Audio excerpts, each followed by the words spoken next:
Hey, Brooke. Hi. Okay, Brooke. So you just started a 1 year hypothetical, a 1 year engagement with a brand new client. Okay. And today's day one. Uh, Tell me who you are and tell me what a fractional CMO is and does in the first 90 days of that engagement.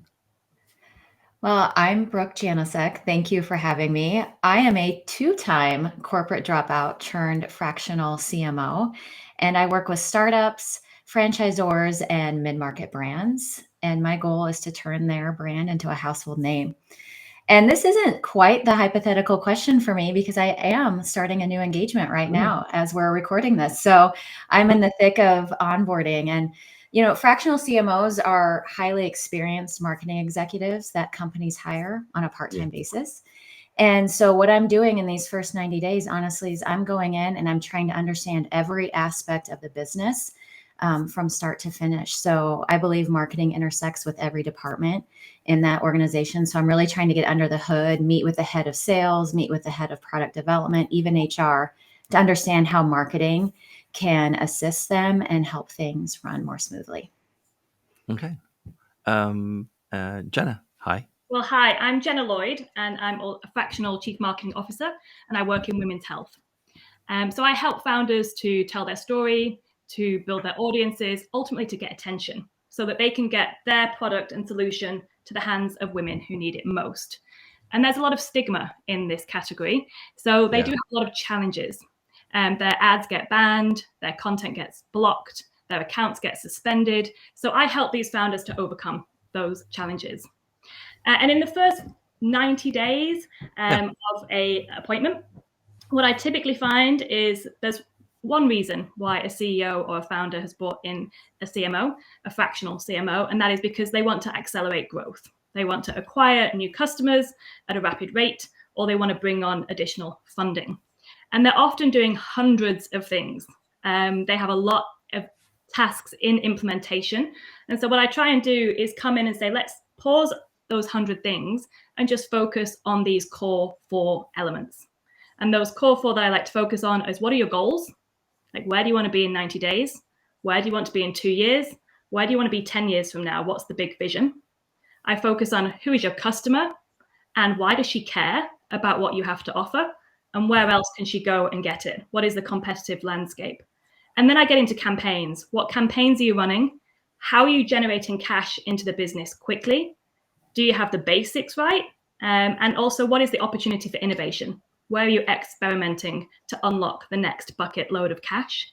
And finally, what are the holes, right? What capabilities or capacities don't exist in your business today, whether that is team, tools, technology, that is going to prevent you from realizing the success that you have. And that phase of my process takes about 30 days. It's called the diagnosis phase. And then on day 30, I'll sit down with the CEO and his or her team, and I will present the strategy. We sign that off, and then we get to the fun stuff, implementing the tactics which are going to help them realize that growth. So imagine that I'm the CEO. Okay. Mm-hmm. And I likely had to sell this idea of putting aside some of my spend for a fractional CMO, right? I either had to convince myself or I had to convince a team or a board or something to, put aside and free up that cash, right? So, like, how do I get how do I squeeze every last penny of value of the, as far as I know, just 1 year that I'm going to have that fractional CMO? Sure. Well, the first thing that CEO needs to do is hire the right person. Easier said than done. But marketing to me is a little bit like the medical profession. And this is not something we talk about often as marketers. But if I had a torn ACL, I wouldn't go to a heart surgeon, right? Mm. So, as a CEO, figure out what problem you're diagnosing and then find the professional that can treat that problem effectively.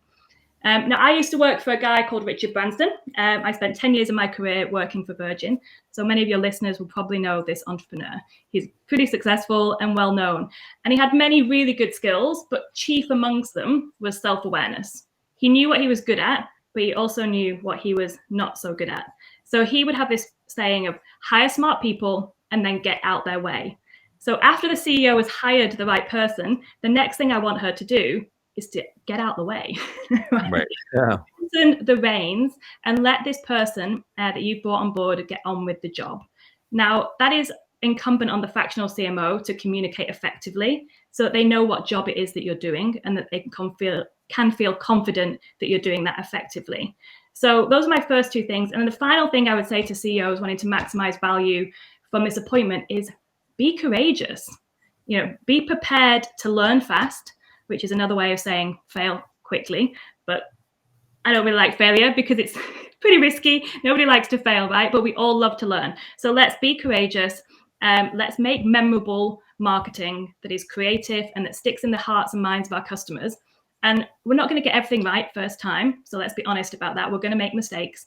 So let's learn from them and move forward. And then on a very practical level, don't tie me up in meetings that I don't need to be in, because that's the quickest way to burn through cash, having 10 people at a very senior level sitting for 3 hours talking in circles. In all of my engagements, I have 0 post-paid customers. Everyone pays upfront. Yep. Usually for sprints, the amount of time I spent in meetings with customers dropped by 99% as soon as I already had their money, and they didn't want me burning it off, as opposed to just like figuring I'm not going to charge them for it when I finally invoice them. It's been wonderful. All right, Brooke, I want to invert that question a tiny bit. So let's think about it this way. What would you tell a CEO who comes to you and says, "Hey, Brooke, you've been in, worked as a fractional CMO for a bunch of companies now. You've seen what's good, what's bad. How do companies waste the money that they spend on their fractional CMO? Like, what do they do that actually ends up costing money and wasting the fractional CMO's output or time? Or what do they not do that the CMO would have really benefited from? How do they waste the money?" Yeah, I've actually had an experience like this in the last couple of years, and I think sometimes they think they're ready and they're not ready yet. And so what I mean by that is maybe they don't have the foundation in place from a marketing operations perspective. They won't have a CRM. They haven't really analyzed anything from a data perspective. They don't have some of the principles in place so that when I get in there, I'm spending most of my time setting that up and less of my time actually doing the strategy that you hired me for. So I think they need to be real honest with themselves is, are they ready for this? And also thinking about, again, are you willing to release, hold, and control of the reins? And a lot of founders that are self-funded, that's very difficult for them to do, which I understand because this is their baby. And a lot of them will go into marketing because that's something that's quote easy to control. But you have to be willing to say, okay, I'm ready to let go of the reins and I have all of these things in place. Now I'm ready to hire somebody that can actually be strategic versus doing some of those executional things that are fundamental that should already be in place. Okay. So let's pull back a bit then. I'm still the CEO, but I'm looking at the company as a whole, and I'm also looking at the marketing team, right? The current, and that might not be very big. It might not have ever had any leadership at all. It might have only had maybe middle management or something. I'm looking at that marketing team. I'm looking at the marketing department. How is that team going to be different or ideally better at the end of this year of having you there? Two things. One, I'm a big advocate of self-promotion, and I call it the subtle art of self-promotion. So I'm going to help your team understand how they can grow as an individual and therefore grow in the company. And so they're going to be asking to be part of cross-functional team projects. They're going to be asking for new opportunities to lead things or to observe. And so I really want to grow the confidence of that team. And then the second thing is also helping the team understand, kind of diagnosing, hey, marketing should be in that meeting or marketing should be involved earlier in the process of product development. So we understand ultimately we have to create the message. Let's be there in the beginning. Let's see some of these testing results. And again, can we just be part of that cross-functional team? So helping them kind of see what are those clues that maybe marketing should be included earlier on in the process. Okay. And Jenna, what do you think? How is that marketing team going to be? How is my marketing team going to be better or at least different at the end of your 12 months? Well, before I was a marketer, Dean, I was a psychologist and a historian. So honestly, I love people and I love figuring out what motivates people and what makes them tick.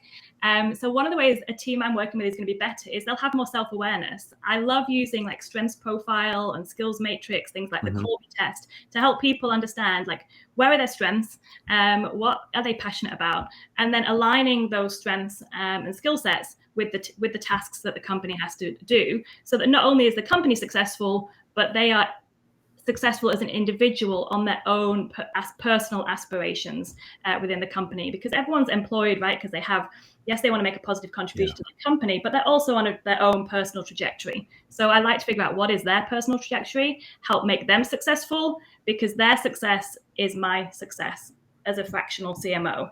I'm not in the company very often, so I learned pretty early on, if I'm going to succeed, right, as someone who's in a company part-time on a project or interim basis, I need people in the organization who buy into my vision and are willing to enthusiastically execute it and advocate for it when I'm not around.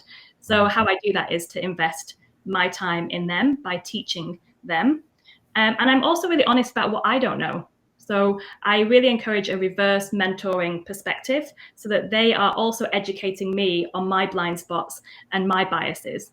So it's a two-way sort of learning process. So we're both going to be better and stronger at the end of the engagement. All right. So Jenna, your best friend comes to you and says, "Hey, Jenna, my my kid graduated from college, just got a job in marketing at this company. Like they're the newest, most junior marketer in that company. The company's just brought in a fractional CMO. What do you think some good advice would be for that person about taking advantage of the next 12 months? Especially the first 90 days, but definitely like the 12 months. Or like you're basically talking to like the junior version of you from, I don't know, from right out of college. Like, what should you do with this opportunity while it exists? I'm smiling from ear to ear, Dean, because I love this question.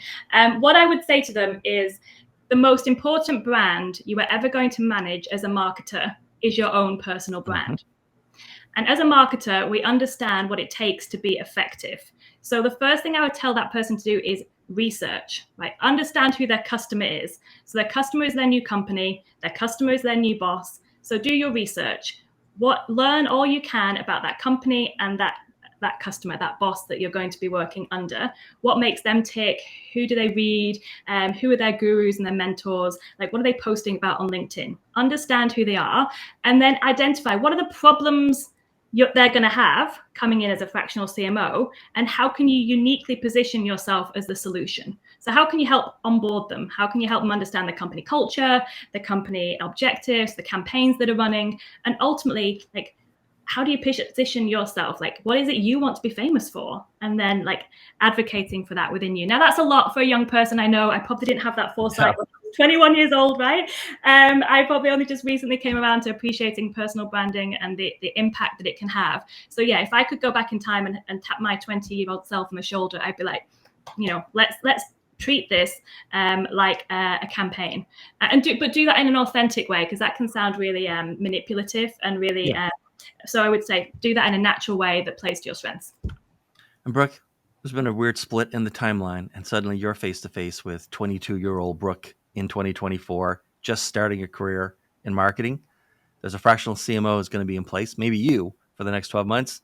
Like, how does what advice do you give that 22-year-old? Observe everything that you can, ask to be part of everything that you can. So ask to be invited to meetings and say, hey, do you mind? Go to the VP of sales and say, hey, do you mind if I join this next meeting? I'll sit in the back and I'll, just observe, and then take notes and send an email to that VP of sales and say, these are some things I observed in the meeting. I have some questions. Can I follow up with you? You're going to be proactive. You're going to learn, and you're going to demonstrate that you have an eagerness to learn. And then likely in this situation, this junior person is not going to report to the fractional CMO, but I would encourage them also to ask for a skip level meeting and say, hey, once every month or once every other week, can I meet with you for half an hour? And then come to that meeting with specific questions. Don't expect that fractional CMO just to impart wisdom because they're busy and they're juggling a million other things. Come with some very deliberate questions about what you want to learn, and have the humility to admit that you don't know everything yet. All right. So, Brooke, I've started asking people this question at the end of our process, and I struggle in not to be offensive when I ask it. Okay. So I'm just going to see how this goes. Right. There are easier ways to make a living. This Why is true. do this? It is an enormously frustrating job much of the time. You have to admit that. Yes. So why do this job? Jenna's like, I got an answer for this damn question. Brooke, why do this job? Yeah. So it was never on my roadmap for becoming a fractional CMO. I will Sure. just be outright and admit that. Yeah. And it was something that the stars aligned and an opportunity opened up. And so I walked through the door. And the reason why I keep coming back time and time again is the opportunity for me to help companies and individuals grow. I love to be part of something from the ground up. I love to help build something. And so that is fulfilling to me to be able to do that. And the variety of opportunities that come my way is also very intriguing to me. So whether instead of giving all of my time to one company, 40 plus hours a week, probably burning out on that, I get an opportunity to help multiple businesses. And it's just, to me, that is extremely rewarding. Jenna, how about you? Why for the name of God? Why, the love of God, do I do this? For me, it's a very personal reason. I was in corporate life for 20 years. I've sold mattresses and airlines and goodness knows what. But and then I was diagnosed with infertility. And I needed the spaciousness in my personal schedule to pursue the treatment that I needed to expand my family. And that wasn't going to come to me by staying in corporate life, working for 20-something-year-old tech guys who wanted me to be there 70, 80 hours a week. So I set up my fractional CMO so I could have the spaciousness and the flexibility I needed on a personal level to pursue that health journey. And in that time, I met a lot of women that were saying the same thing. Like, why did nobody tell me this about my menstrual health cycle, my fertility, my body sooner? Because it would have been such a big unlock. So I took that personal journey and this professional skill set I had to, get attention and build audiences and tell stories and say, well, let me now come up alongside founders in the women's health space who have products and solutions that women so desperately need and help them to get those solutions out into the marketplace quicker. So I do it out of just a personal desire to help women suffer less. Yeah, well, that's great. Okay, so let's wrap it up. I'm out of time, unfortunately. So, and I thank you so much for being here.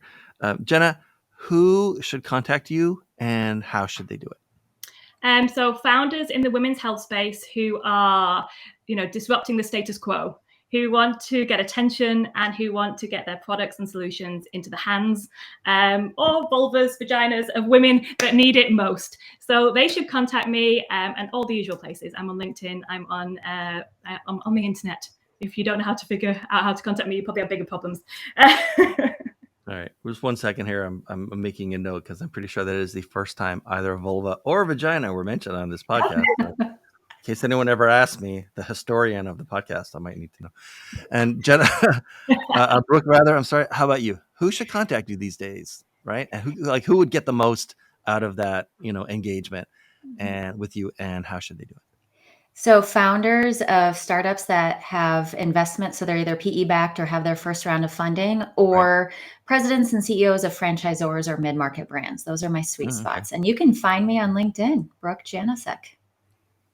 All right. Both of you, thanks so much for being here. This went in some directions I didn't anticipate. So good to know. Okay.